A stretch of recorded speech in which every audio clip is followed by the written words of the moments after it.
Muy buenos días. En esta oportunidad vamos a hablar de un tema muy importante, cómo lo constituye la pielonefritis aguda, por ser uno de los principales motivos de consulta de los pacientes tanto a los servicios de emergencia como de consulta externa de algún centro hospitalario. Una breve definición de lo que es la pielonefritis es que es el proceso inflamatorio que va a comprometer tanto los túbulos como el intersticio de uno o ambos riñones. Desde el punto de vista clínico, se va a caracterizar porque es un síndrome que está acompañado por bacteriuria importante, o sea, presencia significativa de bacterias en la orina del paciente, así como también datos de una infección aguda del riñón, de los cuales vamos a hablar posteriormente. Existen varias vías de entrada de los gérmenes porque el parénquima renal de por sí normalmente debe estar libre de presencia de agentes bacterianos. Sin embargo, las bacterias patógenas pueden acceder al tejido de los riñones a través de tres vías principales, las cuales son las siguientes. La primera de ellas es la ascendente, que suele ser la más frecuente, a través de la cual las bacterias pueden acceder de lo que es el meato uretral a través de la orina hacia lo que es el parénquima o tejido de los riñones. La segunda vía sería la hematógena, a través de la cual las bacterias pueden acceder al tejido renal desde un foco distante de infección localizado por lo general en otro órgano. Y finalmente, la menos frecuente, que es la vía linfática, a través de la cual, como su nombre lo indica, a través de la linfa, las bacterias pues pueden llegar a instalarse en lo que es el tejido renal. Como repetimos, esta vía linfática suele ser la menos frecuente. Algo muy importante a tomar en cuenta, quizá un aspecto epidemiológico de la pielonefritis, es que el sexo femenino tiene una mayor predisposición a desarrollar este cuadro infeccioso, debido a que la uretra pues es un poco más corta y que se favorece la colonización vaginal por bacterias patógenas debido a la vecindad que tiene la vagina con lo que es el recto. Dentro de los agentes causales más frecuentemente involucrados, definitivamente el que más se presenta es Escherichia o E. coli, ¿verdad? Ahí vemos entre paréntesis los tipos que son más frecuentemente encontrados en las pielonefritis, ¿verdad? El 01, 02, 04, 06, 07, 075 y finalmente el 0150. Algo muy importante a tomar en cuenta es que algún tipo de pacientes que tengan algunas anomalías estructurales a nivel de las vías urinarias, por ejemplo, un riñón en herradura o una duplicación de uréteres, los gérmenes causales de pielonefritis aquí sí van a variar un poco, ¿verdad? Aquí estamos hablando de que va a ser frecuente que encontremos como agentes causales Proteus, Klebsiella, Enterobacter sin tipificar, Enterococo y finalmente Staphylococcus.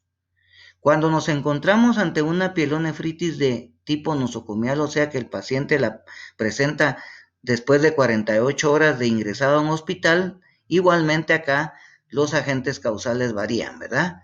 Tenemos que generalmente vamos a encontrar Proteus, Klebsiella, Enterobacter y también Pseudomonas. Existen múltiples factores de riesgo que van a predisponer a unos pacientes más que a otros a desarrollar pielonefritis. Vamos a hablar brevemente de cada uno de ellos. Obstrucción. ¿Qué tipo de obstrucción? Lo más frecuentemente encontrado es la presencia de cálculos a nivel de las vías urinarias, ¿verdad?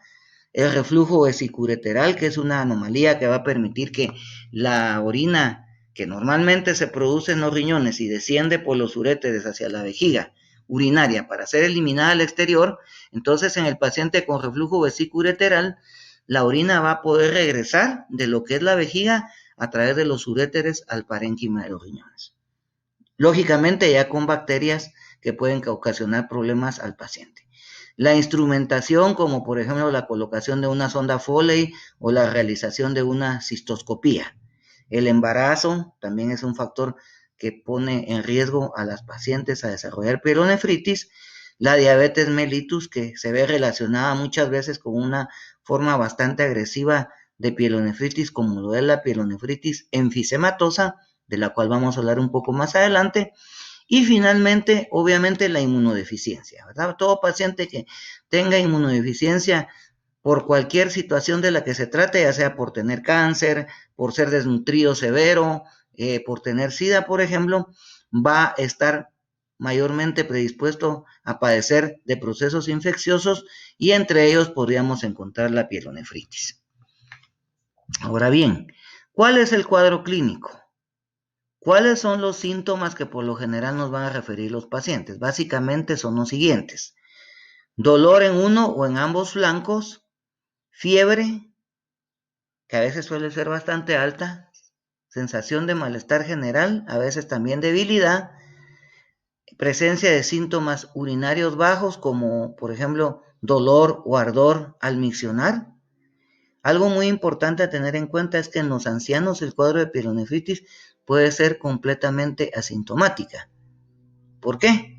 Porque recordémonos que los procesos inflamatorios a nivel del anciano ya no se van a manifestar como en una persona más joven, debido a que el anciano relativamente, podríamos decir, es un paciente inmunosuprimido ya, ¿verdad? Entonces muchas veces hay que tener cuidado con esto porque hay pacientes que incluso llegan a estar sépticos, pacientes ancianos, no se les encuentra por dónde está el foco de infección y es algo tan fácil como una pielonefritis, ¿verdad? Entonces tenerlo siempre presente, que el anciano puede ser que esté completamente asintomático. Algo muy importante es que hoy por hoy la pielonefritis constituye la principal fuente de bacteremias, o sea, la presencia de bacterias y multiplicación activa de las mismas en el torrente sanguíneo ocasionados por gérmenes de tipo gram negativo. El diagnóstico, ¿cómo lo vamos a hacer? Una herramienta, pues, yo diría básica, pero de gran ayuda para diagnosticar la pielonefritis, hoy por hoy lo sigue constituyendo el uroanálisis o examen simple de orina. ¿Cuáles son los datos entonces en un uroanálisis que nos van a orientar a una pielonefritis? El primero de ellos es la piuria. ¿Qué quiere decir esto? Presencia de más de 10 leucocitos por milímetro cúbico al evaluar el sedimento urinario al microscopio. Normalmente no deben haber presencia de leucocitos en la orina. La presencia de cilindros leucocitarios, que estos suelen ser sumamente específicos, estos son susceptibles de determinarse tanto en la tira de análisis de la orina, así como verlos en lo que es el análisis microscópico del sedimento urinario. Obviamente la presencia de bacterias o bacteriuria, la presencia de estearasa de leucocitos también en la tira reactiva de orina y finalmente la presencia de lo que son nitritos, determinados también a través de la tira que va a evaluar la orina.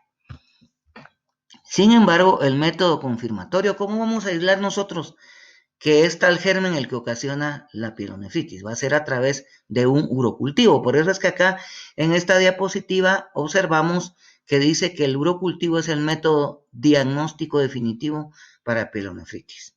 Sin embargo, deben de observarse o encontrarse más de 10.000 unidades formadoras de colonias o UFC del germen causal de la pielonefritis. A esto se le conoce en medicina clínica como los criterios de Cass.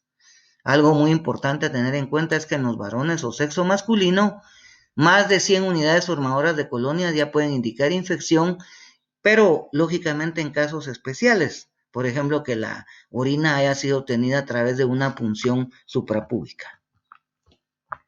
Bueno, acá es para ilustrar y ejemplificar la principal vía por la cual pueden acceder las bacterias, específicamente E. coli, a lo que es el parénquima renal, ¿verdad? En el meato uretral que lo observamos hasta abajo de esta fotografía de las vías urinarias, los gérmenes pueden acceder hacia lo que es el parénquima renal por la vía ascendente y ocasionar un cuadro de pielonefritis. Sobre todo si esto es propiciado o favorecido por la presencia de reflujo vesículo-ureteral en el paciente. Esta radiografía penetrada de abdomen, en la cual podemos ver del lado, vemos ahí los riñones y los uréteres. Del lado izquierdo vemos que se observa el uréter completamente blanco y del lado derecho pues ya no. Esto es debido a que existe reflujo vesículo-ureteral en el uréter del lado izquierdo de nuestro paciente. Entonces esto va a facilitar que haya retorno de orina de la vejiga a través del uréter hacia el parénquima renal y lógicamente este parénquima se vea colonizado por bacterias patógenas de las vías urinarias inferiores. Acá vemos un ejemplo de lo que es la pielonefritis enfisematosa. Es una radiografía de abdomen también penetrada. Quiero que le presten bastante atención al riñón del lado derecho, ¿verdad? Ahí vemos el riñón bastante agrandado con presencia de abundante gas, que es una característica de esta pielonefritis enfisematosa, en la cual pues existe bastante destrucción de lo que es el tejido del parénquima renal del paciente que presente este cuadro, ¿verdad? Se puede presentar por lo general en pacientes diabéticos, aunque los pacientes que tengan algún otro tipo de inmunocompromiso, por ejemplo, pacientes con SIDA, pacientes con cáncer, pacientes con alguna leucemia, podrían tener también dicho cuadro. Acá vemos una pieza anatomopatológica de un riñón con pielonefritis aguda. Lo que quiero que presten atención ahí, sobre todo en la fotografía del lado derecho, es la presencia de pequeños puntos de color amarillento. Son focos punteados amarillentos básicamente, que no son más que la presencia de pequeños abscesos en el parénquima renal. Aquí prácticamente la anatomía del riñón está ya totalmente perdida, ¿verdad? Esto, si nos lo enseñan así nada más, no podríamos nosotros decir es un riñón, porque a todo se parece menos a un riñón, ¿verdad? Las pielonefritis agudas, que por lo general no son tratadas o son maltratadas con antibióticos, tienden a cronificarse y van a llevar a cuadros como el de este paciente. Aquí vemos dos riñones con datos de pielonefritis aguda. Obsérvense algunas áreas grisáceas blanquecinas que son focos de inflamación y formación de absceso en el parénquima renal, en ambos riñones. Esto es un corte histológico de tejido del parénquima renal en un paciente con pielonefritis aguda. Entonces, ¿cuáles van a ser los datos histopatológicos que vamos a encontrar en la pielonefritis aguda? Básicamente lo que es un exudado neutrofílico o de neutrófilos que se va a localizar dentro de los túbulos y sustancia renal. Ese es el dato característico desde el punto de vista histopatológico, aunque realmente el diagnóstico más que todo lo hacemos por los datos clínicos del paciente, así como también los datos del uroanálisis y del urocultivo. Y finalmente acá vemos lo que es un riñón de un paciente con pielonefritis enfisematosa. Obsérvense las áreas de coloración amarillento brillante ahí, pues son grandes áreas de colecciones de material purulento, o sea, abscesos, ¿verdad? Que prácticamente este paciente tuvo que aplicársele un tratamiento que se denomina nefrectomía total, o sea, la resección completa del riñón del lado izquierdo, que era el que tenía afectado, ¿verdad? Recordándolos, esta pielonefritis enfisematosa es una forma bastante agresiva de la enfermedad que por lo general se va a presentar en pacientes que tienen algún tipo de inmunocompromiso. Muchísimas gracias por su atención y que tengan muy buen día.